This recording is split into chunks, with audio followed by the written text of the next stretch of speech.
Good morning students. आज हमने last class में पढ़ा था इंटरनेशनल ट्रेड, अंतर्राष्ट्रीय व्यापार। इसके आगे आज हम पढ़ेंगे उसी का एक पार्ट है भुगतान संतुलन और व्यापार संतुलन। ठीक है, तो आज हम स्टार्ट करते हैं। लास्ट क्लास को एक बार रिवाइज करें। क्या पढ़ा था? अंतर्राष्ट्रीय बाजार क्या होता है, इंटरनेशनल ट्रेड क्या होता है। तो अंतर्राष्ट्रीय बाजार क्या होता है बेटा? जो भी व्यापार, जो भी बिजनेस हम अपने भौगोलिक सीमा के बाहर करते हैं, मतलब कि एक देश से बाहर जो भी बिजनेस किया जाता है उसे क्या बोलते हैं? इंटरनेशनल ट्रेड बोलते हैं। तो आज हम बात करेंगे कि उसी का होता है भुगतान संतुलन और व्यापार संतुलन क्या होता है। भुगतान संतुलन क्या होता है और व्यापार संतुलन क्या होता है? देखिए बेटा, कोई भी बिजनेस होता है, कोई भी बिजनेस अगर हम करें तो उसमें क्या होता है? एक एक्सपोर्ट होता है और एक क्या होता है? इंपोर्ट। इसे बोलते हैं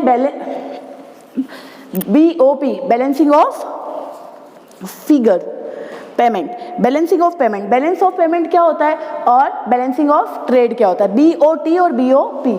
तो BOP और BOT की बात करेंगे। ओके, चलिए। Balancing of payment and balancing of trade, भुगतान संतुलन क्या होगा और व्यापार संतुलन क्या होगा?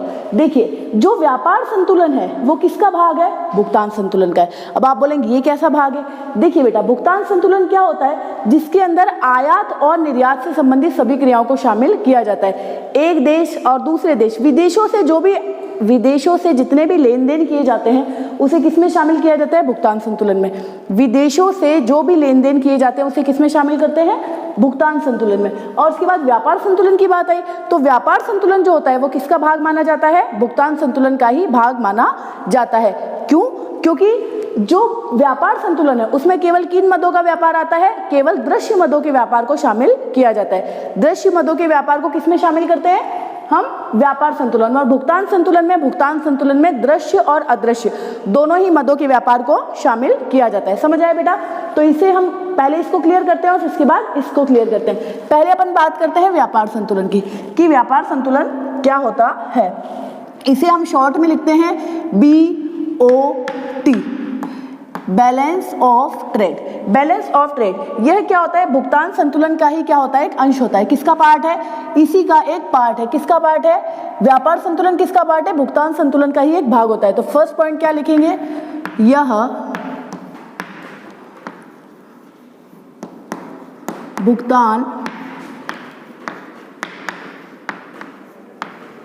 भुगतान संतुलन का ही एक भाग होता है। क्लियर हुआ? ये किसका भाग होता है? भुगतान संतुलन का ही भाग होता है। उसका रीजन क्यों? क्योंकि ये क्या होता है? केवल दृश्य मदों के व्यापार को शामिल किया जाता है। क्या लिखेंगे इसमें? केवल दृश्य मदों के व्यापार को ही शामिल किया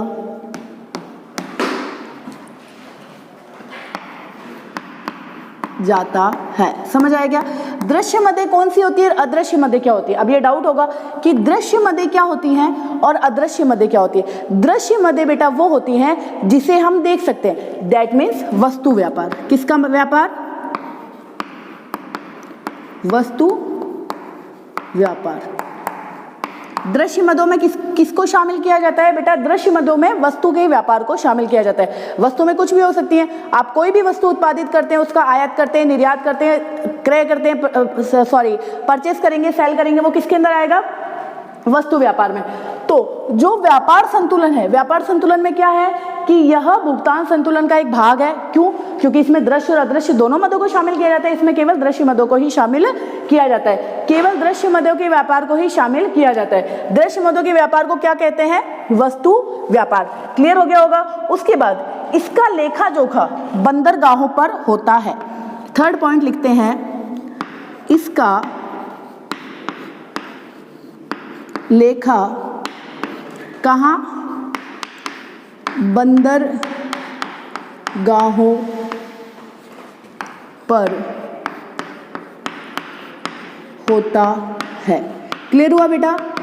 क्या बोल रहा है, इसका लेखा बंदरगाहों पर होता है। ये चीज आपको पता है, अगर कोई भी वस्तु अगर हम आयात करेंगे या निर्यात करेंगे तो उसकी जो एंट्री है वो वहां के पोर्ट पर होगी कि नहीं होगी। अब बोलोगे बंदरगाह क्या होता है, बंदरगाह बेटा वो होते हैं जहां से सामान को लाया हुआ ले जाया जाता है, बीच का एक स्पॉट नहीं होता है क्या, तो वहां पे एंट्री होती है कि नहीं होती है। जैसे अपन मान लो अपन लोकली बात करते हैं, अपन सिक्कर से राजस्थान से कोई सामान एमपी लेके जाते हैं, तो जो उसकी राज्य की सीमा होती है वहां पे उसकी एंट्री करते हैं कि नहीं करते, कि हाँ भाई आपके क्या सामान गया, क्या गया, माल गया। जो अपन बोलते हैं ना बिल्टी बना के भेजते हैं, जब भी कोई माल जाता है तो अपन लोकल में क्या बना के भेजते हैं, बिल्टी बना के भेजते हैं। बिल्टी मतलब कि उसका लेखा जोखा होता है कि हमने इतना इतना माल भेजा है, इस कंपनी को भेजा और इस कंपनी ने भेजा और इस कंपनी को भेजा है। तो एंट्री कहाँ पे होती है बेटा, इसका लेखा जोखा बंदरगाहों पर होता है। किसके लेखे जोखे की बात कर रही है, व्यापार संतुलन। बेटा याद रखना, व्यापार संतुलन जो होता है, व्यापार संतुलन के अंदर जो भी बिजनेस व्यापार किया जाता है वो किसका किया जाता है, दृश्य मदों का व्यापार किया जाता है। ये याद रखना, दृश्य मदें क्या होती है, दृश्य मदें वो होती है जो वस्तु है, मतलब वस्तु का व्यापार। समझ आया, इसका लेखा बंदरगाहों पर होता है। समझ आ गया। नेक्स्ट पॉइंट की हम बात करते हैं। नेक्स्ट पॉइंट है निर्यात और आयात। देखिए अब इसकी अनुकूलता की बात कर लें। चलिए अपन किसकी बात करें, अनुकूल। ये अनुकूल कब होगा और प्रतिकूल कब होगा। मान लीजिए कि जब हम बिजनेस करते हैं, अनुकूल मतलब पॉजिटिव कब होगा और प्रतिकूल मतलब नेगेटिव कब रहेगा।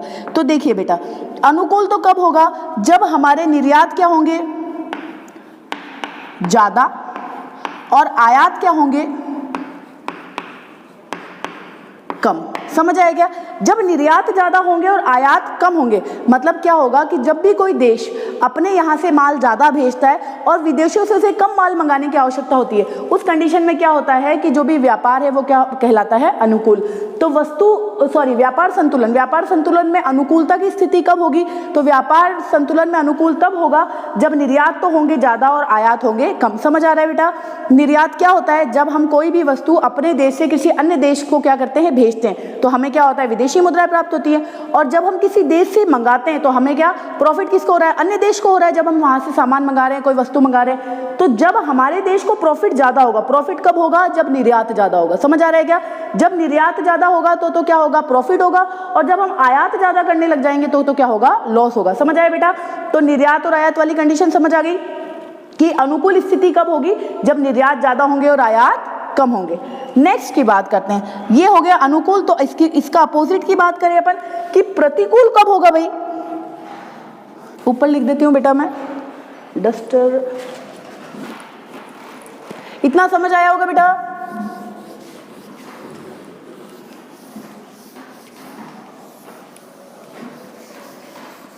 चलिए अभी अपन ने बात की अनुकूल की, अब हम बात करेंगे प्रतिकूल की।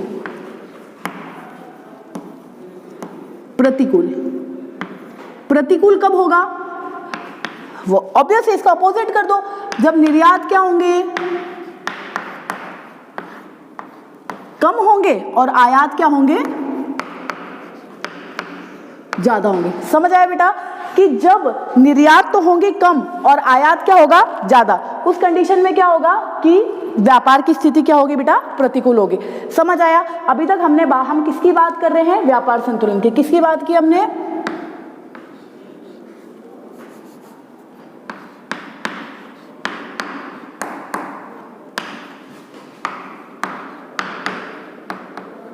किसकी बात कर रहे हैं बेटा, व्यापार संतुलन की। क्लियर हुआ। व्यापार संतुलन में आपको बात बता दी कि क्या होता है, व्यापार संतुलन के अंदर केवल दृश्य मदों के व्यापार को शामिल किया जाता है। क्लियर हो गया। व्यापार संतुलन जो होता है वो भुगतान संतुलन का ही क्या होता है, एक भाग होता है। ये भी क्लियर हो गया। अगर आपसे पूछे कि व्यापार संतुलन से क्या आशय है, और अगर इन दोनों में अंतर भी पूछेगा, तो पहले हम व्यापार संतुलन पढ़ रहे हैं, फिर क्या पढ़ रहे हैं, भुगतान संतुलन पढ़ रहे हैं, दोनों के बीच का डिफरेंस बता सकते हैं। ये चीज क्लियर हुई। सबसे पहला ये भुगतान संतुलन का भाग होता है, क्लियर है। उसके बाद दूसरी बात करें कि इसमें वस्तुओं को व्यापार किया जाता है, केवल दृश्य मदों के व्यापार को शामिल किया जाता है। ठीक है, अनुकूल और प्रतिकूल स्थिति बता दी। उसके बाद इसका जो लेखा जोखा है वो किस पे रखा जाता है, बंदरगाहों पे रखा जाता है। बंदरगाह मतलब जहां से भी सामान आएगा तो उसका लेखा कहाँ होगा, उस बंदरगाह पे किया जाता है। तो ये तो हमने किसकी बात करी, व्यापार संतुलन की। अब हम करेंगे बेटा भुगतान संतुलन की बात। किसकी, BOP। किसकी बात करेंगे, BOP,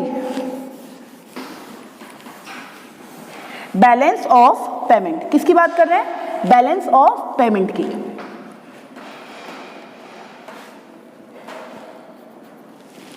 देखिए पहली बात किसकी बात कर रहे हैं, BOP, बैलेंस ऑफ पेमेंट, ठीक है। अब इसमें हम क्या देख रहे हैं कि ये क्या है, एक व्यापक अवधारणा है। क्या है बेटा, एक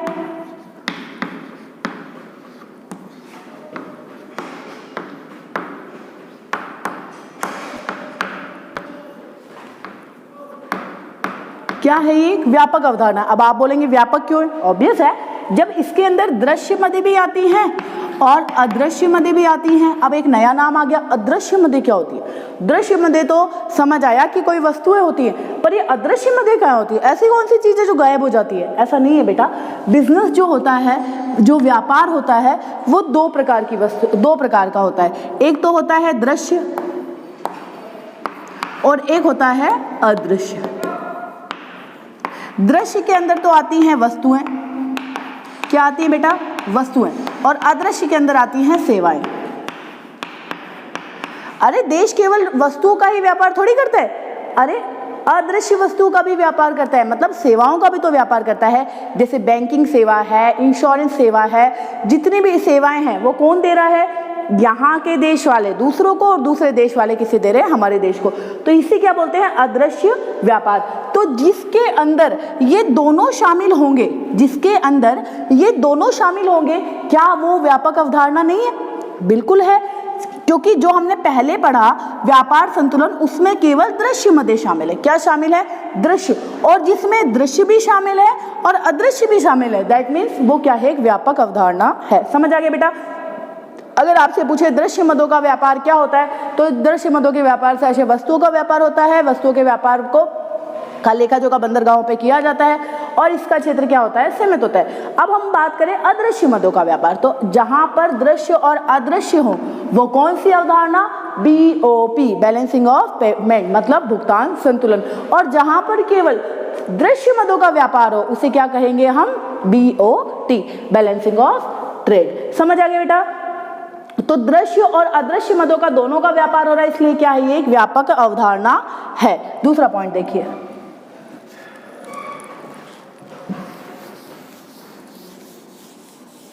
नेक्स्ट पॉइंट,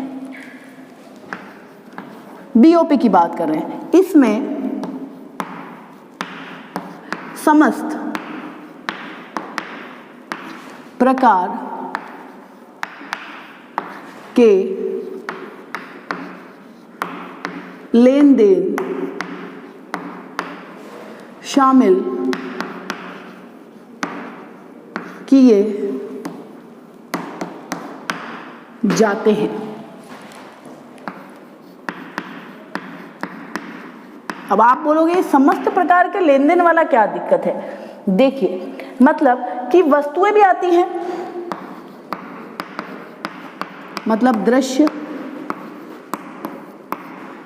और सेवाएं भी आती हैं, मतलब अदृश्य। इसके अलावा पूंजी भी आती है, ठीक, इसके अलावा पूंजी भी आती है, और इसके अलावा और कोई भी अगर लेन देन होते हैं तो वो किसके अंदर आते हैं, किसके अंदर आते हैं बेटा, BOP में। क्लियर हो रहा है। तो एक व्यापक अवधारणा है, समझ आ गया, क्योंकि इसके अंदर सभी चीजें आती है, मतलब व्यापक होना है। इसमें समस्त प्रकार के लेन देन शामिल किए जाते हैं, जैसे वस्तु, सेवाएं, पूंजी और अन्य लेन देनों को शामिल किया जाता है। अब हम इसकी बात करते हैं थर्ड पॉइंट की, बंदरगाहों पर कोई लेखा नहीं करते हैं। अभी अपन ने बात करी थी,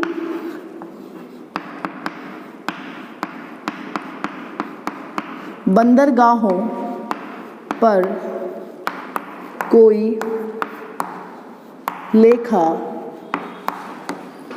नहीं किया जाता है। समझ आ गया बेटा। बंदरगाहों पर कोई भी लेखा नहीं किया जाता है, क्योंकि बेटा सेवाओं का क्या लेखा करेंगे। मान लो हमारे देश ने दूसरे देश के साथ कोई बैंकिंग ट्रांजैक्शन किए, बैंकिंग सेवाएं दी है, तो क्या उसका कोई लेखा होता है? इम्पॉसिबल है, लेखा कैसे करेगा वो। तो इसलिए बताया कि बंदरगाहों पर कोई लेखा नहीं किया जाता है। समझ आया बेटा। व्यापक अवधारणा है, समझ आया, कोई भी लेन देन शामिल, इसमें समस्त लेन देन शामिल होते हैं, ठीक है। बंदरगाहों पर कोई लेखा नहीं किया जाता है। तो हमने इसको कंपैरिजन करें तो ठीक है, वो क्या थी, एक सीमित अवधारणा थी, ये व्यापक अवधारणा है। इसमें समस्त प्रकार के लेन देन शामिल होते हैं, उसमें केवल दृश्य मदों का व्यापार शामिल होता है। बंदरगाहों पर कोई लेखा नहीं किया जाता, उसका बंदरगाहों पर लेखा किया जाता है। बेटा कभी भी कोई भी टॉपिक जब हम पढ़ते हैं तो उस टॉपिक को एक दूसरे से रिलेटेड करके पढ़ना चाहिए, क्योंकि रिलेटेड करके पढ़ते हैं तो क्या होता है, एक दूसरे से अगर हम कंपैरिजन कर लेंगे कि इसमें क्या है और उसमें क्या है, तो क्या होगा कि आप इजीली आपको वो चीज समझ आ जाती है, ठीक है। तो ये चीज क्लियर हुई। अभी हमने क्या पढ़ा था, BOT पढ़ लिया, BOT पढ़ लिया, और अब हम क्या पढ़ रहे हैं, BOP। अब देखिए इसके अंदर किस किस को शामिल किया जाता है। वहां पे अपन ने बात किया था दृश्य मदों के व्यापार को शामिल किया जाता है, मतलब दृश्य मदों में वस्तुएं हो सकती हैं, कोई भी वस्तु हो सकती है। क्यों? क्योंकि जब बेटा कोई भी इंपोर्ट और एक्सपोर्ट किया जाता है तो वस्तुओं का तो लेखा होना है, और पता है सेवाओं का लेखा नहीं किया जाता है। अब हम बात करते हैं इसी का चौथा पॉइंट, फोर्थ पॉइंट है चालू खाता और पूंजी खाता। इसमें दो खाते होते हैं बेटा, कौन कौन से होते हैं, चालू खाता और दूसरा कौन सा होता है, पूंजी खाता। चालू खाता और पूंजी खाता, दो खातों को शामिल किया जाता है। अब ये चालू खाता क्या होता है और पूंजी खाता क्या होता है, इसको हम आगे डिस्कस करेंगे। क्योंकि बेटा चालू खाता जो होता है उसके अंदर कौन सी मदें शामिल होती है, जो कुछ समय के लिए होती है, और पूंजी खाता क्या होता है, उसके अंदर उन मदों को शामिल किया जाता है जो लंबे समय के लिए होती है। जैसे कोई असेट्स है, आपने गोल्ड लोन लिया है, आप अपनी बात नहीं कर रहे हैं, हम बात कर रहे हैं देश की, कंट्री की। जब देश किसी दूसरे देश से लोन लेता है, जब हम गोल्ड पर लोन देते हैं, जितनी भी पूंजीगत प्राप्तियां होती है उसे किस में डालते हैं हम, पूंजी खाते में। उसके बाद जो चालू, मतलब चालू नाम से समझ आ रहा है कि कुछ समय के लिए। जैसे जो व्यापार खाता है, जो व्यापार खाता किसके अंदर आता है, चालू खाते के अंदर आता है, समझ आया। व्यापार खाता किसके अंदर आता है, चालू खाते के अंदर आता है। तो व्यापार खाता और चालू खाता, इसको हम बहुत अच्छे से डीप में पढ़ेंगे, इसके अंदर कौन कौन से पार्ट्स आते हैं, क्योंकि बेटा इंपॉर्टेंट है, इससे रिलेटेड कुछ क्वेश्चंस पूछे जा सकते हैं। अभी तक जो समझाया है वो क्लियर है, जितना भी पढ़ा रहे हैं बेटा थोड़ा थोड़ा मैटर दे रहे हैं, इसीलिए दे रहे हैं थोड़ा मैटर कि भाई आप उसको रिवाइज कर सको। अगर आपको कोई भी दिक्कत हो तो पूछ सकते हो। आज जो पढ़ा है हमने बिल्कुल छोटा सा पढ़ा है, BOT और BOP, इसको रिवाइज कर लेना। इसके नोट्स है वो PDF आपको मिल जाएंगे, उसको आप फेयर कॉपी में कर लेना, ठीक है। तो ये इतना क्लियर हो, बाकी का अपन कल करेंगे। Thank you.